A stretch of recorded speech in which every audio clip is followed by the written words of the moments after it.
माना जाता है कि आज से करीब 6 करोड़ 50 लाख साल पहले धरती पर ऐसे दैत्याकार जीव पाए जाते थे जिनकी एक झलक भर भी हम इंसानों के मन में दहशत भर सकती है।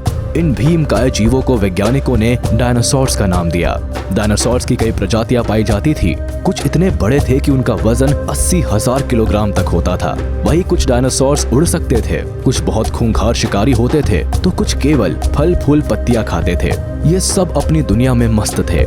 इनके आकार और इनकी ताकत के आधार पर यह बात साफ तौर पर कही जा सकती थी कि धरती पर तो कोई ऐसा जीव नहीं था जो इन्हें चुनौती दे सके या इनके अस्तित्व पर संकट पैदा कर सके। मगर ऐसा क्या हुआ कि ये जीव अचानक खत्म हो गए? ऐसा क्या बदलाव हुआ? ऐसी कौन सी महाप्रलय आई कि ये अजय जीव अचानक इतिहास की गर्त में विलीन हो गए? आज के इस वीडियो में हम आज उस दिन की कहानी जानेंगे जब आसमान मौत बनकर इन ऐतिहासिक जीवों पर बरस पड़ा। उस महाप्रलय को करीब से जानने की कोशिश करेंगे जिसने डायनासोर्स का नामो निशान खत्म कर दिया। ये वीडियो आपके लिए बहुत स्पेशल होने वाला है, इसलिए इसे अंत तक जरूर देखिएगा। Asteroid Holocaust. उस समय धरती का तापमान आज की तुलना में करीब 8 से 10 डिग्री सेल्सियस ज्यादा हुआ करता था, जो उस समय के धरतीवासियों यानी डायनासोर्स के बिल्कुल मुफीद था। उस समय धरती पर इन्हीं जीवों का राज हुआ करता था। उस दिन भी धरती हमेशा की तरह अपने आप में मगन और व्यस्त थी। माँ अपने बच्चे और अंडों की रक्षा कर रही थी। शाकाहारी जीव फूल पत्तियां खाकर अपना पेट भर रहे थे और मांसाहारी जीव अपने भोजन की व्यवस्था करने के लिए शिकार की तलाश में थे।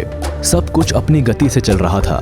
किसी को कोई खबर नहीं थी कि आसमान में उनके विनाश की इबारत लिखने की शुरुआत हो चुकी है।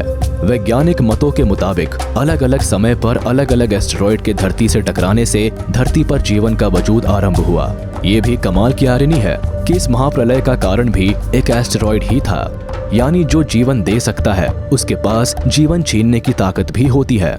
धरती से करीब 322 करोड़ किलोमीटर दूर जुपिटर और मार्स के बीच करीब 100 करोड़ एस्टेरॉयड एक ही दिशा में बढ़ रहे थे। लेकिन एक ऐसा अनोखा एस्टेरॉयड था जो डायगोनली यानी धरती की ओर बढ़ रहा था। आप यकीन नहीं करेंगे, ये एस्टेरॉयड करीब 65 किलोमीटर चौड़ा था और करीब 35,000 किलोमीटर पर आवर की स्पीड से धरती का खात्मा करने के उद्देश्य से आगे बढ़ रहा था।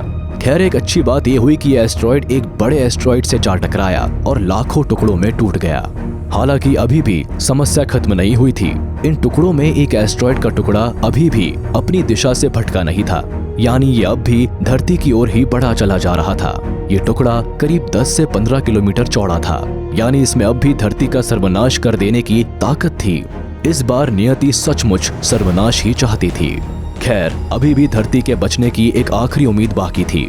धरती से करीब 4 लाख किलोमीटर दूर अंतरिक्ष में अपना एकमात्र प्राकृतिक उपग्रह चांद। अंतरिक्ष में छोटे मोटे एस्टेरॉयड अक्सर धरती की ओर बढ़ते रहते हैं, मगर हमेशा चांद उनका रास्ता रोक लेता है।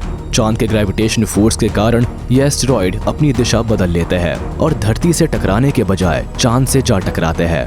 चांद पर बने ये विशालकाय गड्ढे इस बात का सबूत है कि धरती को बचाने के लिए चांद ने अपने सीने पर कई वार झेले हैं, कई जख्म खाए हैं। हालांकि 10 किलोमीटर चौड़ा ये एस्टेरॉयड आकार में कुछ ज्यादा ही बड़ा था, मगर उम्मीद यही थी कि ये भी जाकर चांद से टकरा जाएगा। मगर नियति ने एक बार फिर अपना खेल खेला और कयामत का पत्थर ये एस्टेरॉयड चांद को पार कर गया और सीधे धरती की ओर रुख कर लिया। अब उम्मीद के सारे रास्ते बंद हो चुके थे। किसी भी तरह इस एस्टेरॉयड के धरती से टकराव को रोका नहीं जा सकता था। महाप्रलय अब सिर्फ चंद घंटों की मेहमान थी।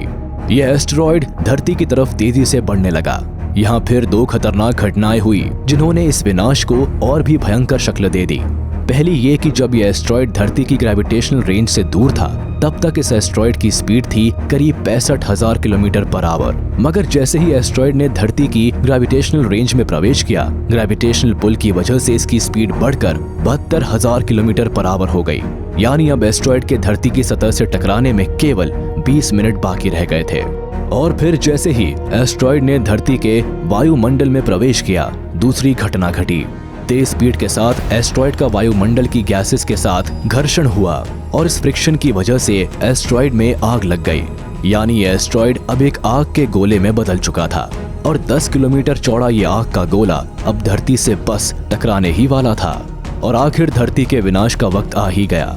महाप्रलय ने धरती की सतह छू ली थी। आज की धरती पर जहां नॉर्थ अमेरिका में मेक्सिको है, वहां इस एस्ट्रॉइड का टकराव हुआ। जब ये एस्ट्रॉइड धरती से टकराया तब इसका टेम्परेचर था करीब 20,000 डिग्री सेल्सियस। आप यकीन नहीं करेंगे, ये टेम्परेचर सूरज की सतह से करीब 4 गुना ज्यादा था।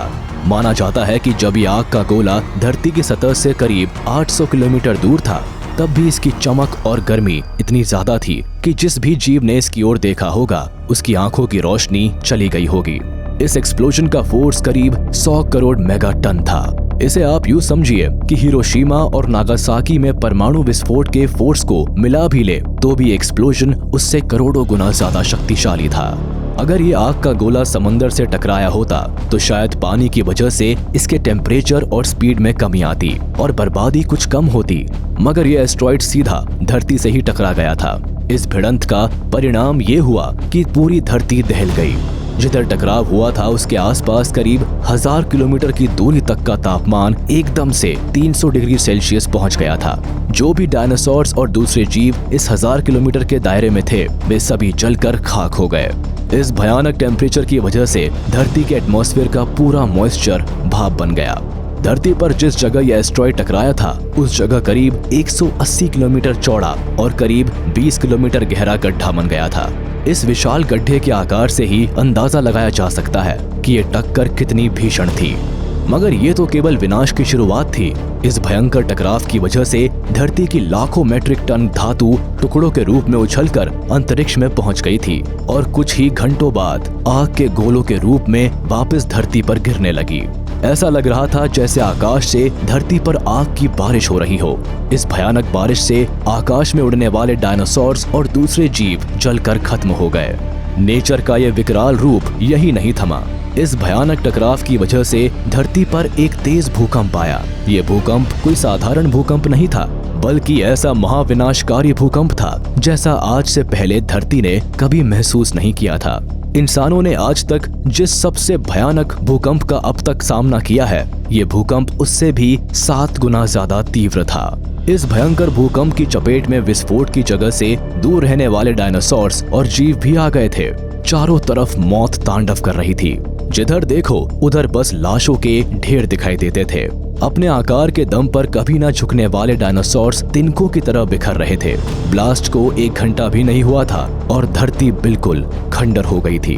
इस विस्फोट की तीव्रता इतनी तेज थी कि धरती पर जगह जगह चक्रवात और ज्वालामुखी फूटने लगे।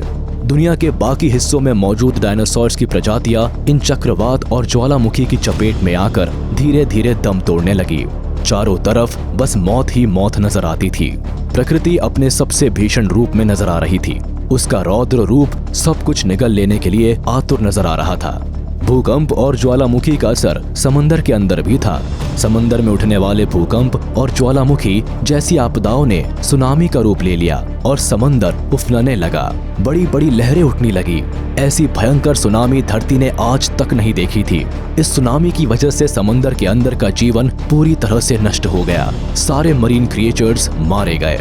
यहाँ तक कि समंदर के आसपास रहने वाले जीवों पर भी सुनामी कहर बनकर टूटी। सब के सब जीवन से हाथ धो बैठे। इस भयानक विस्फोट की वजह से आसमान में डस्ट पार्टिकल्स का ऐसा भयंकर गुब्बार बना कि उसने लगभग पूरी धरती को ढक लिया। ये धूल और धुएं का गुब्बार करीब 7-8 किलोमीटर मोटा था, यानी अब धरती पर सूरज की रोशनी का पहुंच पाना बिल्कुल असंभव था। ये महाविशाल गुब्बार धरती के आसपास कई महीनों तक छाया रहा, जिसने हवा को तो जहरीला बनाया ही, साथ ही सूरज की रोशनी को भी जमीन नहीं छूने दी। इसका असर ये हुआ कि पेड़ पौधे धीरे धीरे मरने लगे।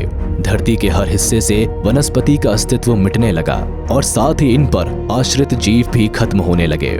शाकाहारी जीवों के जीवन पर तो यह आफत मानो कहर बनकर टूटी। सबके सब भूख से तड़प तड़प कर मर गए और इस तरह पूरी धरती के डायनासोर्स की लगभग सारी प्रजातियां समाप्त हो गई। खैर, जीवन कभी रुकता नहीं है। इस महाप्रलय के बाद जो छोटे मोटे मैमल्स और रेप्टाइल्स बच गए थे, धरती पर जीवन को बचाए रखने की जिम्मेदारी अब इन पर थी। चलिए, आज के वीडियो में बस इतना ही। उम्मीद है आपको वीडियो पसंद आई होगी।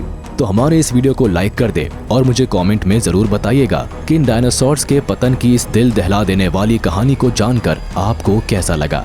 और अगर आपने अभी तक हमारे चैनल को सब्सक्राइब नहीं किया है तो तुरंत कर दे और बेल आइकन को भी प्रेस कर दे ताकि हमारी नोटिफिकेशंस आप तक जल्द से जल्द पहुंच जाए।